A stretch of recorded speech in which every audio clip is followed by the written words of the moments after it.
साथ मैं हूं सुमित चौधरी और वक्त हो गया है दिन भर के सबसे दमदार बुलेटिन का 10 में दम।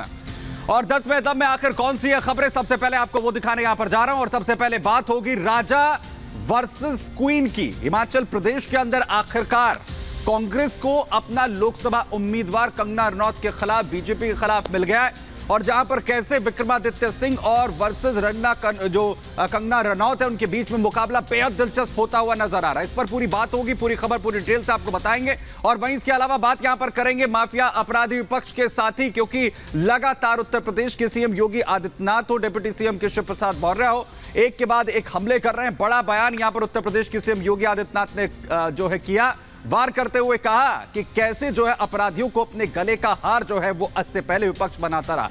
अगली खबर इस पर नजर डालेंगे जो होगी आखिर कैसे मैदान में अब लता माधवी जो है उतरी हुई है हैदराबाद लोकसभा सीट में, और अब ओवैसी को अपना गढ़ खुद अपने हाथ से खिसकता हुआ नजर आ रहा है। लेकिन सबसे पहले यहां पर बात कर रहे हैं कि आखिर कैसे हिमाचल प्रदेश के अंदर अपना उम्मीदवार ढूंढ रही कांग्रेस पार्टी को विक्रमादित्य सिंह का चेहरा आखिरकार मिल गया।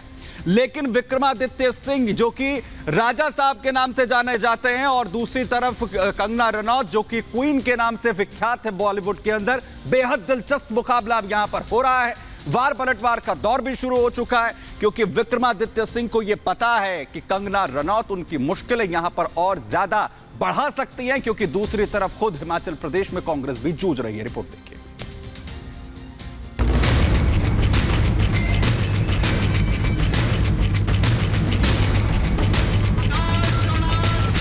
मुकाबला होगा दिलचस्प, कंगना वर्सेस विक्रमादित्य।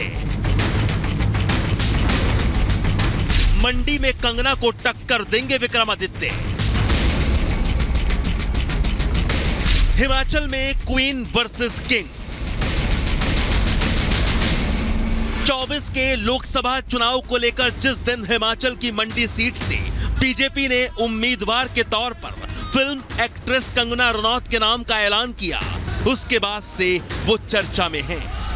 वहीं कंगना के बीजेपी उम्मीदवार बनने से पहले ही मंडी की मौजूदा कांग्रेस सांसद प्रतिभा सिंह ने कह दिया था कि वो चुनाव नहीं लड़ेंगी। लेकिन जब कंगना रनौत को बीजेपी उम्मीदवार बना दिया गया तो सवाल खड़ा हुआ था कि कांग्रेस किसको कंगना के खिलाफ मैदान में उतारेगी।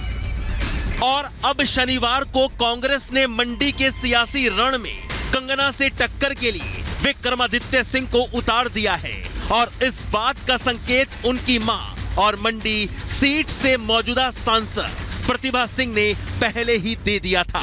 प्रतिभा सिंह ने कहा था कि पार्टी हाईकमान मंडी सीट से किसी युवा को उतारना चाहती है।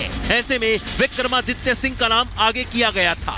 बस कांग्रेस की तरफ से विक्रमादित्य के नाम का ऐलान बाकी था, और अब कांग्रेस हाईकमान की तरफ से विक्रमादित्य सिंह के नाम पर मोहर लगा दी गई है। उस सीट पर हमारे सभी कांग्रेस के जो सीनियर लीडर्स थे, उनका मानना है कि इस बार एक नौजवान को मैदान में उतारा जाए, तो विक्रमादित्य का नाम पर सहमति हुई है। इधर हिमाचल के मुख्यमंत्री सुखविंदर सिंह सुक्खू ने भी इस बात के संकेत दे दिए थे कि मंडी से इस बार कोई युवा नेता ही मैदान में उतरेगा, ये तय है। हमारी तो सिर्फ 4 सीटें, 4 सीटों पर चर्चा हो गई है। मंडी को लेकर सर चर्चा हुई है क्या? मंडी का भी सिंगल नाम है, टिकट जल्दी डिक्लेयर होगा। दरअसल पिछले कुछ दिनों से कंगना रनौत और विक्रमादित्य सिंह के बीच जुबानी जंग भी काफी तेज होती नजर आ रही है, जिसके बाद से अटकलों का बाजार गर्म है। वहीं कंगना रनौत अपनी जीत के लिए जोरदार प्रचार कर रही हैं और लगातार कांग्रेस को निशाने पर ले रही हैं। इस भ्रष्टाचार को, जिन कुनीतियों को सारा देश त्याग चुका है, हम अभी भी उसी कांग्रेस के रोने पीटने से पीड़ित हैं, जिससे पूरा देश आजादी के बाद 70 सालों तक पीड़ित रहा। हर दिन नया भ्रष्टाचार, हर दिन नया स्कैम, हर दिन नया स्कैंडल। ये लोग आप लोगों को क्या संभालेंगे? इन लोगों से तो खुद की सरकार ही नहीं संभल रही है। मंडी के चुनावी मैदान से कंगना के खिलाफ विक्रमादित्य के उतरने की खबरों के बाद जनता ने भी अपनी प्रतिक्रिया दी है। मंडी किसे चुनेगी, मंडी के दिल में क्या है, पब्लिक अपनी राय खुद बता रही है। सुनिए। इलेक्शन होने वाले हैं, अभी किसकी चलेगी इसमें, कंगना की या विक्रमादित्य की, बीजेपी की, कांग्रेस की? बीजेपी की। बीजेपी की। मोदी को जाएगा वोट। मैं तो मोदी जी को ही पसंद करती हूँ। मैक्सिमम तो मोदी को ही मानेंगे। बीजेपी सरकार। कंगना की चलेगी। बीजेपी। कहा जा रहा है कि विक्रमादित्य सिंह को मंडी से उम्मीदवार बनाने का मकसद कांग्रेस के भीतर चल रही आपसी दरार को पाटना है, क्योंकि हाल ही में राज्यसभा चुनाव में हिमाचल कांग्रेस के अंदर तनाव की स्थिति पनप गई थी।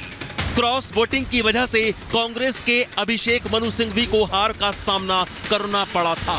इसके बाद सुक्खू सरकार पर कथित रूप से खतरा बन आया था, लेकिन अब कांग्रेस ने विक्रमादित्य सिंह को मंडी से टिकट देकर मुकाबला बेहद दिलचस्प बना दिया है, क्योंकि बीजेपी उम्मीदवार कंगना रनौत जिस तरह से विक्रमादित्य पर निशाना साधती आई है, उससे मंडी की सियासी लड़ाई और भी रोचक हो गई है। Bureau report, Republic Bharat.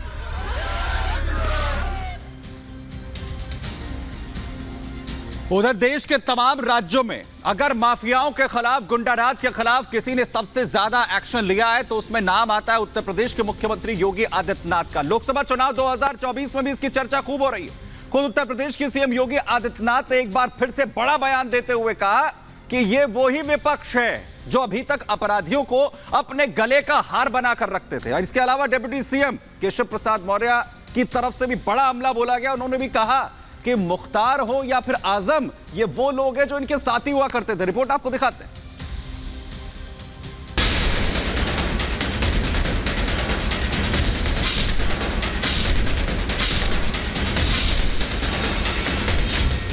योगी और केशव का विपक्ष पर प्रहार।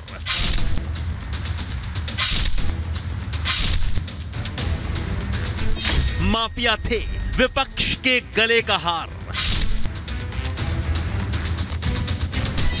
अखिलेश के 3 यार, आजम, अतीक और मुख्तार। लोकसभा के पहले चरण की वोटिंग से पहले राज्य के मुख्यमंत्री योगी आदित्यनाथ ने चुनाव प्रचार की कमान संभाल रखी है।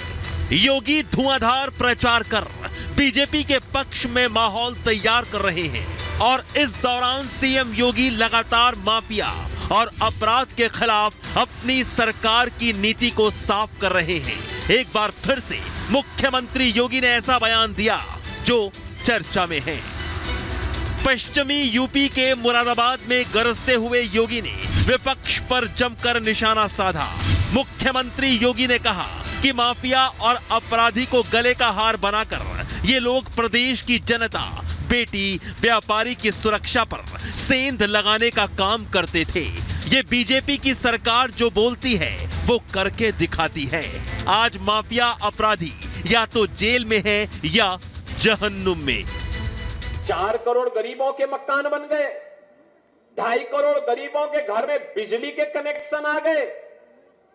यह काम पहले भी हो सकता था, लेकिन कांग्रेस हो, सपा हो, बसपा हो, इनके एजेंडे में विकास नहीं था, गरीब कल्याण नहीं था। आस्था के साथ खिलवाड़ करना ये अपना जन्मसिद्ध अधिकार समझते थे। माफिया और अपराधी को अपने गले का हार बना करके ये लोग प्रदेश की जनता पर, बेटी की सुरक्षा पर, व्यापारी की सुरक्षा पर सेंध लगाने का कार्य करते थे। ये बीजेपी की सरकार जो बोलती है वो करके दिखाती है।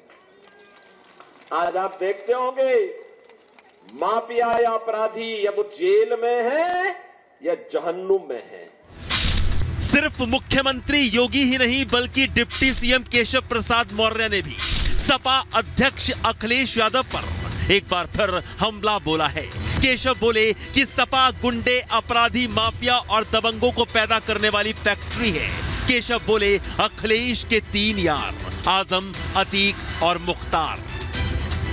उत्तर प्रदेश में पिछले 7 वर्षों से एक भी दंगा ना होना, बड़े बड़े गुंडे, अपराधियों, माफियाओं के खिलाफ कठोरतम कार्रवाई की गई, जेल भेजा गया।